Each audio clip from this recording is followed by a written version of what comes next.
Sagittarius, this is your April 2025 soul story. If you have a sun, rising or moon in the sign, it's your reading. It's Romy here. Thanks for joining me on the channel.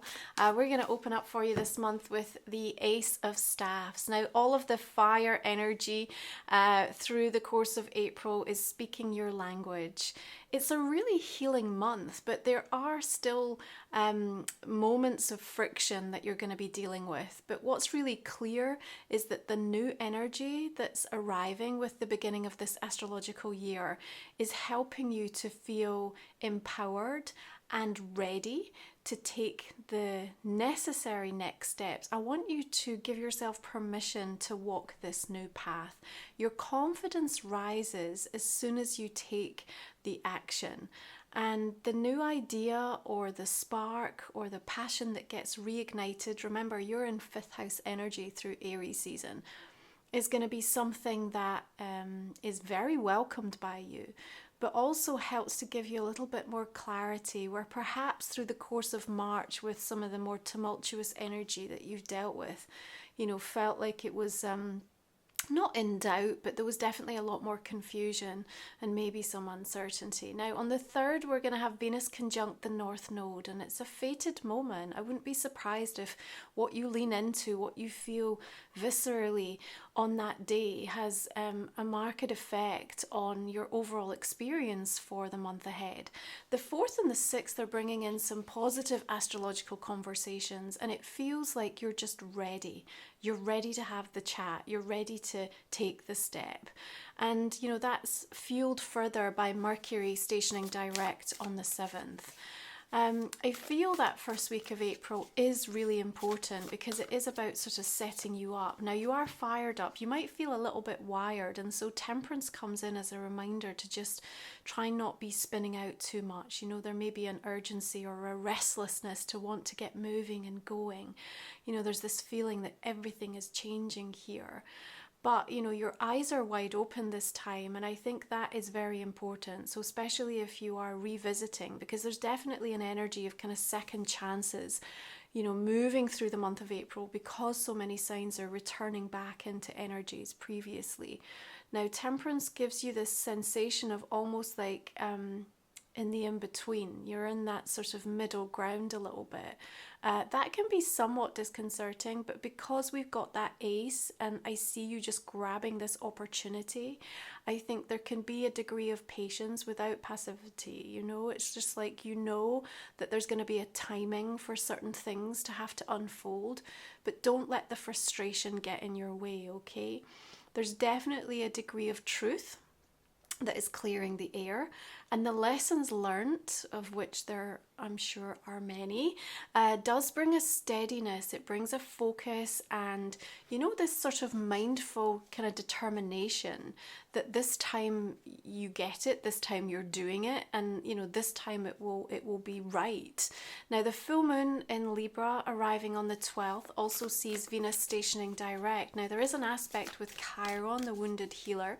So, this is a really balancing energy. It's a really healing one. And, if you have gone through the ringer in this Venus retrograde, and remember, I think perhaps one of the things that you've realized the most is that their ability to change, they being any key relationship that has been going through a bit of an overhaul and you've been reflecting upon deeply in the last few weeks, their ability to change is not tied to your value, and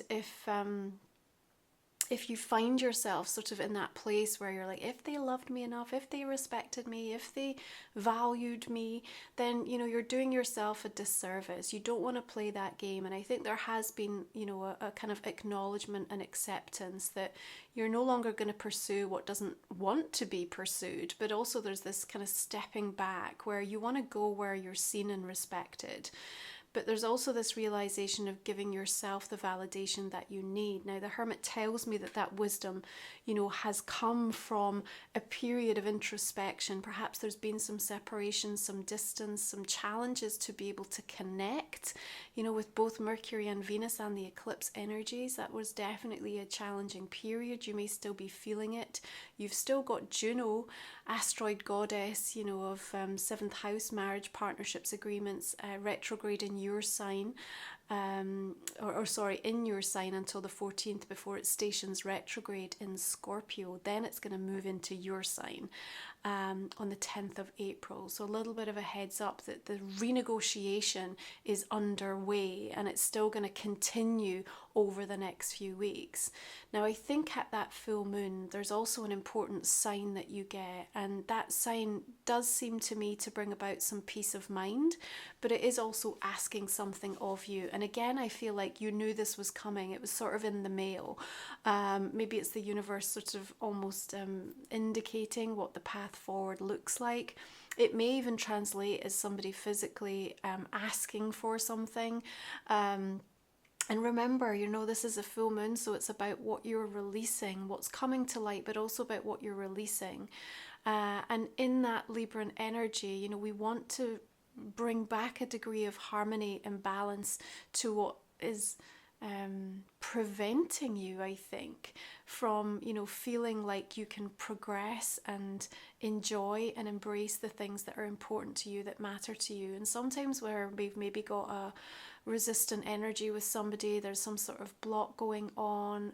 It may be that there's a judgment that you've held on to.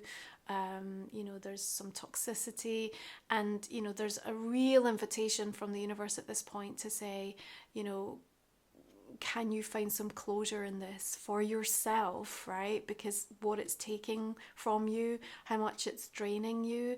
I think there's something new that's emerging on the horizon. And because you're going to be feeling so sort of amped up about things that you want to be focusing on for you, priorities that are awakening in you, then it's like you can't hold it all, right? So the realization of just like, well, I may not have fully gotten over this, but I also no longer want to hold on to it in the way that I have been. And I think there's a maturity that comes from that also, as soon as you kind of make that decision internally, it has a domino effect almost instantaneously, and things can start to flow in towards you. Now, there's definitely still an energy of sort of wild card moving through April, but the passion that you are holding or that gets sparked and ignited within you is also bringing about some really powerful grounded transformation. You do need to be strong. Now, it sits beneath the Ace, so the strength is in regards to the belief that this can work, or the steps that you have to take, what it's asking of you. Perhaps you're having to go a little bit out of your comfort zone with regards to something. Maybe you just don't quite have all of the answers quite yet, but it's that inner resolve that just says, no matter what, this is the direction, this is the commitment, this is the intention that I am making with myself. And it kind of tracks back almost to sort of where your mindset was at as you moved into the beginning of this year, because we know that the energy of the new beginning astrological year is far more geared up to the motivation and the readiness to take action. So a lot of what you'd been sort of contemplating, but for one reason and another, just you weren't in the headspace, or you weren't in the right energetic path for that to kind of be initiated, now is coming online. But we know that can ask a lot of us, right? And so regardless of the situations that you find yourself in or what you're observing, that strength card showing up tells me you've got the courage to be able to navigate this with both your awakened wisdom, but also a deep compassion for yourself, because there's a high degree of sort of protectiveness that I see you deploying in the month of April. Because the things that you want to focus on, that you want to give time and space to, you realize their value. And it's just like, I'm not really prepared to allow anyone or anything to sort of get in the way of that. Now, we've got the Daughter of Coins here. You see you're watering your garden here. There's something that's wanting to come into blossom, and you're wanting to invest in this. It is worthwhile. I'm going to tell you that. Whatever it is that you feel, is sort of on the horizon, that's been speaking to you, that's nudging you, that the soul is calling you towards, you absolutely have to immerse yourself in this. Now, you might get an offer or an invitation that feels like it also can help bring this to life, bring this to a place that it's coming in sooner than you'd expected. And actually, I think this is going to grow much faster than what you had realized. Now, if you are then looking in regards to the relationship area of your life, there's a lot more repairing coming on, but it requires some nurturing and something to be watered, right? And there's that feeling that, perhaps there's been a little bit of almost like drying out to the point where things were withering. Now there's like a coming back to life energy, and that almost like it travels through all areas of your life, actually, because remember that fifth house energy is about your joy, your pleasure, your passion. It's about romance, it's about love, and the way that you allow yourself to be fueled by love, thinking and acting from a place of love. And I really feel that, even if there is a financial commitment, or if it's more emotional or energetic, physically, whatever it is, there's something about the month of April where it's worthwhile. Now, we're going to see Mercury coming back into Aries, fire energy, on the 15th. And on the 17th, Mars coming into Leo. And it's like, here's your cousins, right? Here's the energy currency you like to work with. Fire speaks your language. And as it coalesces like this, and also reminds you that, you go back to March 3rd when Mercury was first in Aries before the retrograde. You go back to November when Mars first went into Leo, and you realize, actually, I had some great ideas then, or everything was geared up. I don't know why that, was not something I moved forward with, or now I'm no longer distracted and I've got the time, energy, focus to do this. You're going to feel super positive about things. Now, I do want to call out on the 14th that Saturn is conjunct the North Node when Juno shifts into Scorpio retrograde. And so there's a little bit of a karmic check-in here. There might be some feelings that get stirred up around this time. So keep that in mind. We've got Tower energy. I'm also going to remind you that as we come into Taurus season, on the 20th, we've got Mars opposing Pluto, and there is quite a clashing sort of volatile energy. So you may see something playing out collectively, but you can also sometimes feel that as an internal crisis point. But remember, the Tower also, always says to us, like, the foundations are not right here. We have to have almost this combative conflict to get to the root and see where, something is toxic, or something is off, or something has been planted wrongly. So we may have to go back, right? And we may have to realize that actually we've got to strengthen the roots and the foundations of something here. So there is an opportunity to have to review and resolve. Yes, it might be a little bit argumentative, or you might just feel this is a major shifting catalytic kind of epiphany that says, wow, why was I doing it like that? Actually, there's something that can be so much bigger, brighter, bolder. And as the truth lands, like, it's sort of like oh my God, I finally feel so free here, right? There's something really freeing that's coming in. That's why I'm saying, like, let yourself walk this new path. Is it straightforward and without challenge? No, but that's okay, because you actually have the tools to be able to navigate this at a point in time where you're more focused than you've ever been. It really matters. I see you saying that actually this month, Sagittarius.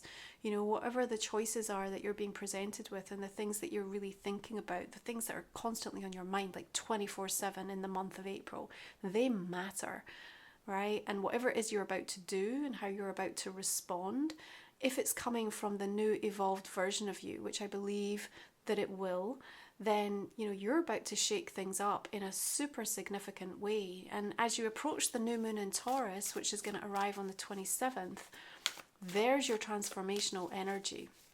And something incredibly fated and synchronistic sort of happening right around the time. It's like you've already made the decision and taken the action. You might have found yourself in a little bit of a vortex of energy that's felt a little bit chaotic. And maybe you've even had like a moment where you've doubted yourself, and then boom, right around that new moon energy, there's like validation after validation, and you're like, well, of course, of course, I knew this, I was right, this is what I felt, this is what I trusted, this is what I was brave enough to, put into motion. So you're really held in that energy, you're really held in it. I need you through the month of April to keep asking yourself, you know, how was my day? How is my heart? What is it that I need? You got to be nurturing and nourishing, especially in the Taurus energy as you come into 6th house, your daily routines and tasks, the systems that you're putting in place to make life easier, they matter.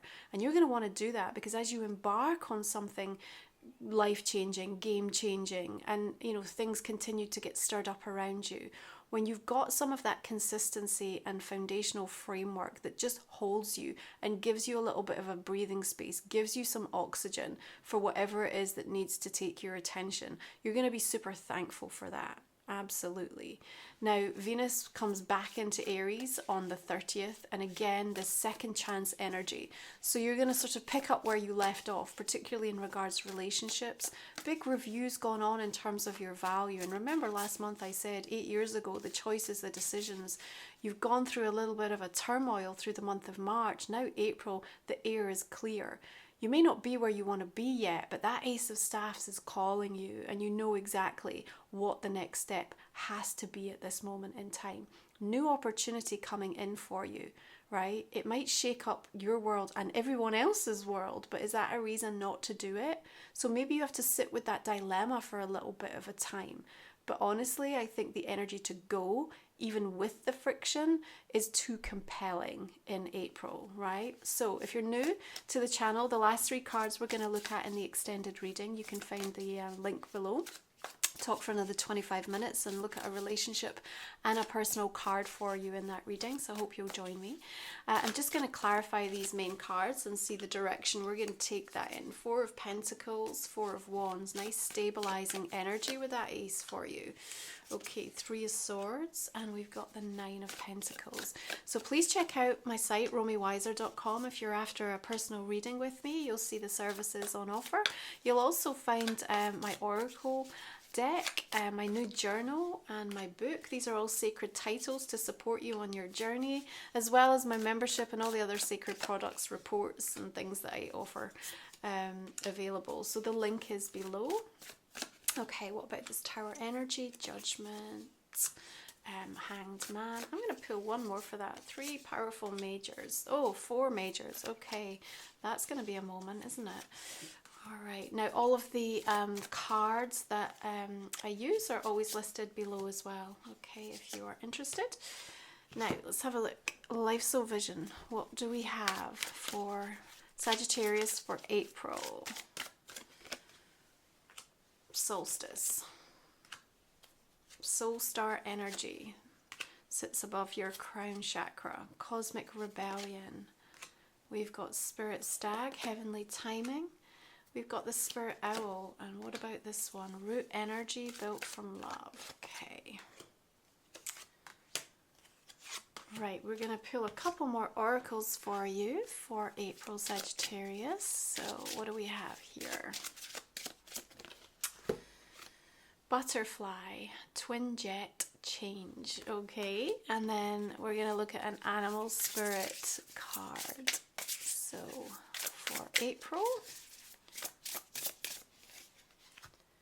we've got the energy of the turtle. All right, if you'd like to explore this reading in a little bit more depth, have your personal question and your relationship addressed, then please do join me in the extended reading. The link is below. I appreciate your investment. Have a great month. Take care of yourselves. I'm going to see you again next time. Bye for